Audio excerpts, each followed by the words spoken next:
Sir నమస్కారం sir, recent గా POCSO case ఇష్యూలో ఒక అతను జైలు నుంచి బయటకు వచ్చి 6గురిని చంపేశారు. దానిపై మీ అభిప్రాయం ఏమంటారు సార్? నేను అభిప్రాయం ఏమంటున్నానంటే ఫస్ట్ అన్డిస్ప్యూటెడ్ బెయిల్ ఎందుకు ఇవ్వాల్సి వచ్చింది ఆయనకి?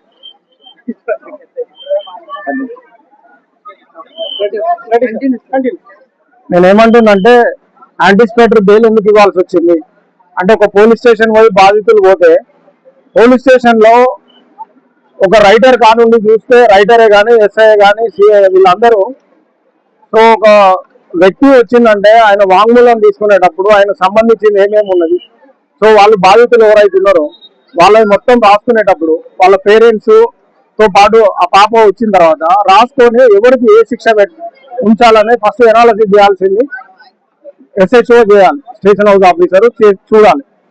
కానీ ఇక్కడ ధనవంతులకు ఒకటి, బలహీనులకు ఒకటి, ఇట్లా వాళ్ళు చట్టాలను ఉపయోగించుకుంటారు. చట్టాలు అందరికి సమానమే, కానీ డబ్బులకు ఏ చట్టం పెట్టాలో ఆప్షన్ ABCD అని వాళ్ళే చూస్తున్నారు. పోలీస్ స్టేషన్ లో ఒక రైటర్ పోతే వాళ్ళ పరిస్థితి ఏందని చూడాలి.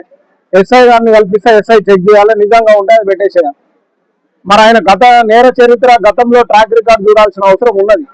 కానీ చూడకుండా ఇవన్నీ చేయకుండా అన్డిస్ప్యూటెడ్ బెయిల్ అని ఈ మధ్యలో ఈ నిన్న వాళ్ళ గురించి ఏమొస్తుంది, గతంలో బెట్టింగ్ యాప్ లో అలవాటు పడ్డాడు, తర్వాత ఈ అన్నిటికీ వానికి వ్యసనాలు ఉన్నాయి, ఇవన్నీ ఉన్నాయని చెప్తాడు. మరి బెట్టింగ్ యాప్ లను ప్రమోట్ చేసేది ఎవరు? ఈ సినిమా ఇండస్ట్రీ వాళ్ళే చేస్తున్నారు కదా. ఎందుకు చేయాలి బెట్టింగ్ యాప్ల మీద? వాడు వ్యసనాలకు అలవాటాయి, బెట్టింగ్ యాప్లకు అలవాటాయి, ఇవన్నీ చేసుకుంటూ వాడు ఆయన మైండ్ మొత్తం సైకో లాగా తయారైపోయాడు. ఇవన్నీ కారణాలే. సో నేనేమంటున్నా అంటే వాడు బెయిల్ మీద బయటకు రావాల్సిన అవసరం ఎందుకు వచ్చింది? అన్డిస్ప్యూటెడ్ బెయిల్ ఎందుకు ఇవ్వాల్సి వచ్చింది? ఎవరిది తప్పది? నేనేమంటున్నా పోలీసులే తప్పే, వీళ్ళ తల్లిదండ్రులు కూడా తప్పే. వాడిని పెంచేటప్పుడు విధానము 18 సంవత్సరాల లోపు వానికి మొబైల్ ఇవ్వద్దు, శిక్షించాలి. కానీ ప్రేమ మావాడు అని ప్రేమ ఎక్కువ చూపిస్తా కూడా వాడు సమాజానికి పనికిరాడు, ఎటు పనికి రాకుండా పోతున్నాడు. సో ఇవన్నీ కారణాలే అంటున్నా నేను.